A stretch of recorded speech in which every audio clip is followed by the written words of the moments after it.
Hello friends, welcome to our YouTube channel.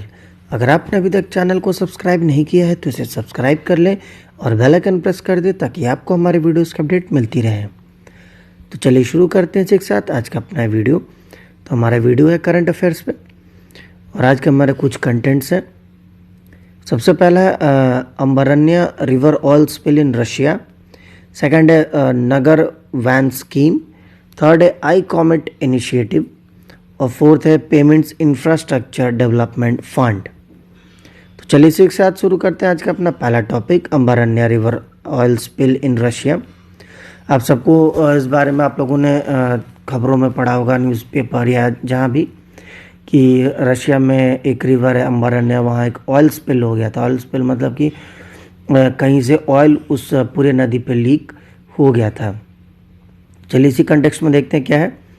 Russia has declared a state emergency after a power plant fuel leak in its Arctic region caused 20,000 tons of diesel oil to escape into the local river, turning its surface crimson red. कहने का मतलब है जो Russia में एक जब ये oil spill हुआ था तो वहाँ पे स्टेट इमरजेंसी डिक्लेयर हो गई थी। ये ऑयल स्पिल वहाँ के जो पावर प्लांट था वहाँ से लीक हुआ था, लगभग 20,000 टन, जिसकी वजह से जो जहाँ की नदी थी उसका रंग बदल के क्रिम्सन रेड हो गया था। तो चलिए इसी के साथ बढ़ते हैं अपना अगले टॉपिक देखते हैं। नेक्स्ट क्या है हमारा, about the oil spill. What is it, है क्या ये? The Ambarnaya river into which the oil has been discharged is part of a network that flows into the environmentally sensitive Arctic zone. कहने का मतलब है जी, जो अंबरन्या रिवर है यहाँ पे जहाँ ऑयल स्पिल हुआ है तो ये ऑयल स्पिल उस हिस्से में हुआ है जो कि काफ़ी फ्रेजाइल है, काफ़ी सेंसिटिव है, क्योंकि ये जो ऑयल स्पिल हुआ था ये रिवर में, ये नदी जाके आर्टिक ओशन में मिलती है। सेकंड है, emergency measures were announce within the Russia Krasnoyarsk region located in the vast and sparsely populated Siberian peninsula. कहने का मतलब एक कुछ इमरजेंसी मेजर्स भी लिए गए थे, अनाउंस किया गया था within the Russia Krasnoyarsk region में, कि जो भी वहाँ पे आसपास लोग रहते हैं साइबेरियन रीजन में उनको इस चीज़ की जानकारी हो जाए। चलिए बढ़ते हैं अगले स्लाइड में, क्या है देखते हैं। How did the leak happen, देखते हैं लीक हुआ कैसे था। The thermoelectric power plant at Norilsk is built on a permafrost which was weakened over the year owing to climate change. The power plant is located near the region Norilsk city, around 3,000 km northeast of Moscow. कहने का मतलब जो ये thermo power plant है हमारा Norilsk में है और ये परमाफ्रॉस्ट, कहने का मतलब वो उस वहाँ बना है जहाँ लगभग जहाँ कभी कभी परमाफ्रॉस्ट यानी कि बर्फ़ वगैरह जम जाती हैं और एक मतलब समय के बाद, कुछ समय के बाद ईयर में वो वहाँ पे एक क्लाइमेट चेंज होता है। द पावर प्लांट जहाँ वो होता है नॉर्लिक सिटी में, वो लगभग मॉस्को से 3,000 किलोमीटर दूर है और नॉर्थ ईस्ट यानी उत्तरी पूर्वी दिशा में है। अब देखते हैं what has Russia done so far, इसने रशिया ने अब तक क्या किया है। Boom obstacles were placed in the river but they were unable to contain the oil because of shallow water. The state of emergency declared would bring in extra forces and federal resources for the cleanup effort. कहने का मतलब कि जो Russia ने उसने काफ़ी सारे obstacles लगाए ताकि जो ऑयल स्पिल है वो आगे ना बढ़ पाए, लेकिन वो ऐसा कर नहीं पाए क्योंकि जो पानी बहुत शैलो था, बहुत ही ज़्यादा गहरा था, सॉरी शैलो वाइडर होता है तो वाइडर था। द स्टेट ऑफ इमरजेंसी वहाँ पे डिक्लेयर की गई थी और इसी की वजह से कुछ एक्स्ट्रा फोर्सेस, एक्स्ट्रा जो रिसोर्सेज हैं लगाए गए थे ताकि इसको जल्द से जल्द रोका जा सके। अब देखते हैं what is the extent of the damage, देखते हैं कहाँ तक ये डैमेज हुआ था। पहला, environmentalist have said the river would be difficult to clean given its shallow water and remote location as well as the magnitude of the spill. जो पर्यावरण से जुड़े वैज्ञानिक हैं, उन्होंने कहा था कि ये इसको साफ़ करना काफ़ी मुश्किल है, काफ़ी कठिन है, क्योंकि पानी शैलो है और रिमोट लोकेशन में, यानी उस दूर दराज इलाके में जो कि शहर से काफ़ी दूर है, और वहाँ पे जो ऑयल फैला है वो भी काफ़ी ज़्यादा एरिया में फैल चुका है। बी है, the clean up effort could be taken between 5 to 10 years, और इसको साफ करने में लगभग 5 से 10 साल लग जाएंगे। तो इस टॉपिक में इतना ही, चलिए बढ़ते हैं अगले टॉपिक की तरफ। नगर वैन स्कीम क्या है देखते हैं।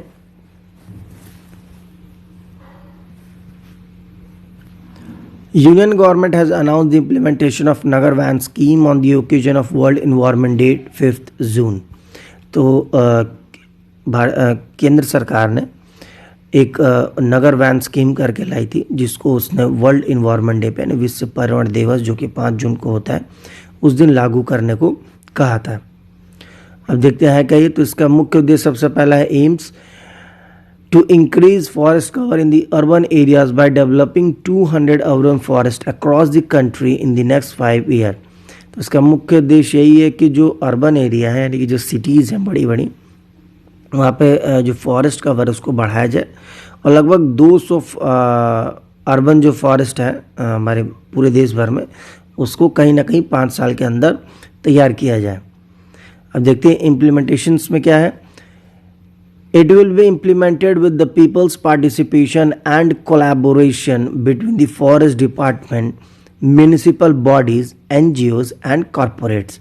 कहने का मतलब ये जो इसका इम्प्लीमेंटेशन है, सिर्फ एजेंसी नहीं बल्कि पीपल पार्टिसिपेशन के थ्रू भी, यानी कि जो लोग हैं वहाँ के, उनके भी मदद से किया जाएगा।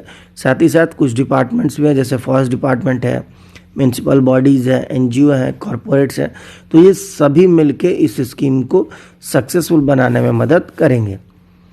फंडिंग कहाँ से आएगी इसकी देखते हैं। The finances for the scheme will be paid for by the compensatory afforestation fund act 2016। तो जो इसका फंड है वो जो कंपनसेटरी फॉरेस्ट फंड एक्ट है 2016 में जो बनाया गया था, वहाँ से इसकी फंडिंग की जाएगी। चलिए बढ़ते हैं अगली स्लाइड में। Varje urban forest in Pune, Maharashtra will be considered as a role model for the scheme। तो जो वहाँ का पुणे महाराष्ट्र में एक अर्बन फॉरेस्ट है, तो उसको रोल मॉडल के तौर पे लिया गया है। इसके सिग्निफिकेंस क्या क्या है। This urban forest project is now helping maintain ecological balance, serving both environmental and social need. तो जो अर्बन फॉरेस्ट है ये इकोलॉजिकल बैलेंस में मदद करेगी, और जो इन्वायरमेंट या सोशल नीड है लोगों की, उन दोनों को ही पूरा करने में भी मदद करेगी। अब देखते हैं वारजे अर्बन फॉरेस्ट या स्मृति वन भी जिसको बोलते हैं, उसमें क्या है। It is a public private partnership project of Pune that has been successful in converting 16.8 hectare of barren Warje hill into green forest. तो ये प्राइवेट पार्टनरशिप प्रोजेक्ट है, पीपीपी मॉडल पे बना है पुणे में, और लगभग 16.8 हेक्टेयर की जो बंजर ज़मीन थी उसको जंगल में तब्दील किया गया था। तो इस टॉपिक में था। बढ़ते हैं अगले टॉपिक की तरफ। हैशटैग आई कॉमामिट इनिशिएटिव क्या है। Recently the I commit initiative was launched on the occasion of the world environment day 5 June. तो ये भी विश्व पर्यावरण दिवस 5 जून को लॉन्च किया गया था। इसका एम क्या है देखते हैं। About the initiative to call upon all the stakeholders and individuals to continue moving towards energy efficiency, renewable energy and sustainability to create a robust and resilient energy system for India in the future। तो सबसे मुख्य देश इसमें यही है, क्योंकि विश्व पर्यावरण दिवस पर लॉन्च किया गया, तो एनर्जी एफिशिएंसी यानी जो हमारी एनर्जी है, रिसोर्सेज है, तो उसको सही ढंग से इस्तेमाल उसकी रिन्यूएबिलिटी करना, यानी कि अगर वो रिन्यूएबल करने लायक है तो रिन्यूएबल एनर्जी के रिसोर्सेज का इस्तेमाल करना, और सस्टेनेबिलिटी एक सतत विकास को ध्यान में रखते हुए जो हमारे एसडीजीज गोल है उन चीज़ों को भी कंसीडर करते हुए रोबस्ट और एक रेजिलिएंट यानी कि बहुत ही बड़ा और मतलब कामयाब एक एनर्जी सिस्टम बनाने की तैयारी है, ताकि वो हमें फ्यूचर में भी मदद करे। नोडल एजेंसीज कौन कौन सी हैं? The initiative driven by energy efficiency services limited EESL under the administration of the ministry of power government of India. तो जो इनिशिएटिव है ये EESL द्वारा लिया गया है अंडर द जो, और इसका जो एडमिनिस्ट्रेशन है वो मिनिस्ट्री ऑफ पावर कर रही है केंद्र सरकार की। सिग्निफिकेंस क्या क्या है? तो सबसे पहला, healthy power sector can help the nation in meeting the objective for energy access and security for all. तो अगर अच्छा पावर सेक्टर होगा, यानी कि हेल्दी पावर सेक्टर होगा जिससे हमारे इन्वायरमेंट को भी प्रॉब्लम ना हो, तो ऐसे जो पावर सेक्टर है वो कहीं ना कहीं हमारे ऑब्जेक्टिविटी, जो फ्यूलिंग की प्रॉब्लम होती थी, जिससे पहले घंटों बिजलियाँ नहीं रहती थी, तो वो सारे भी प्रॉब्लम जो है उसको हम मीट आउट कर सकते हैं, उसका निवारण कर सकते हैं, और जो भविष्य है उसकी भी सुरक्षा भी इसकी मदद से की जा सकती है। चलिए बढ़ते हैं अगले स्लाइड में। बी है, it seeks to bring together a diverse spectrum of government and private players to build a new energy future for India. तो ये प्राइवेट जो डाइवर्स स्पेक्ट्रम है गवर्नमेंट ऑफ इंडिया की या प्राइवेट प्लेयर्स की, उनको एक साथ लाके एक बढ़िया उज्जवल भविष्य के लिए काम करते हैं। तो इस टॉपिक में इतना ही। चलिए बढ़ते हैं अगले टॉपिक में। पेमेंट्स इंफ्रास्ट्रक्चर डेवलपमेंट फंड क्या है? PIDF।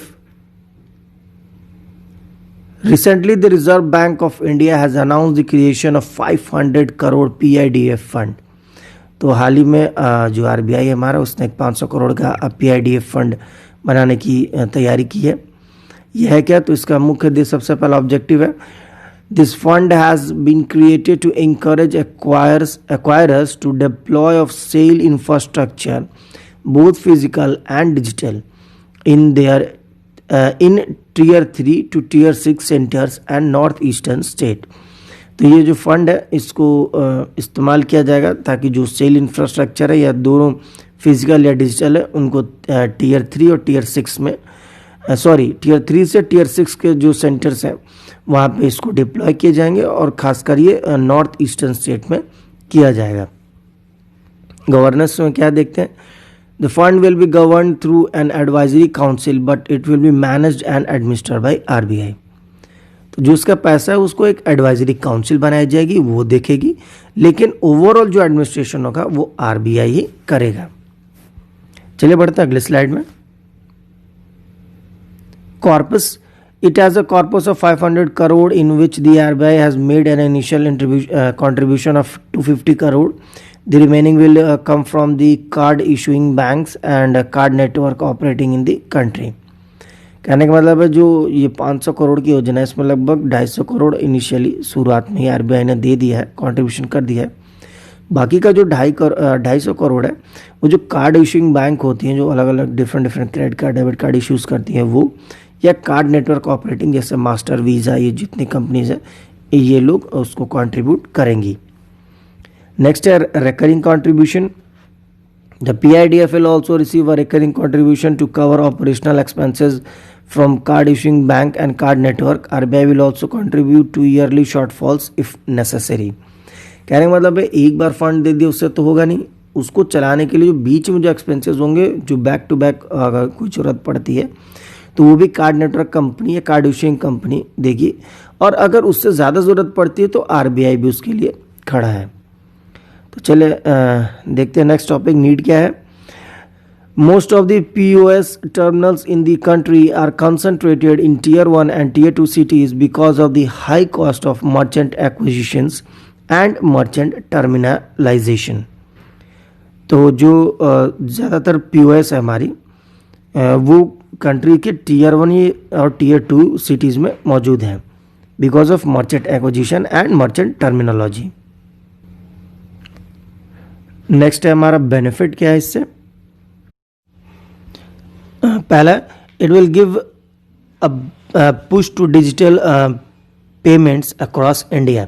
जो डिजिटल पेमेंट है यानी कि ऑनलाइन पेमेंट जिनको बोलते हैं, तो उसको कहीं ना कहीं आगे बढ़ाने में मदद करेगी। सेकेंड एंड लास्ट है, reduce the demand for cash over time. तो एक समय के साथ साथ एक लंबे समय में जो कैश की डिमांड है कि लोग कैश पेमेंट करने की आदत है उसको भी कहीं ना कहीं कम कर देगी। तो फ्रेंड्स आज के लिए बस इतना ही। अगर आपको हमारे वीडियो अच्छा लगा हो तो इसे लाइक करें, शेयर करें और हमारे चैनल को जरूर सब्सक्राइब करें। तब तक के लिए मिलते हैं आपसे अगले वीडियो में। Thank you for watching and bye bye.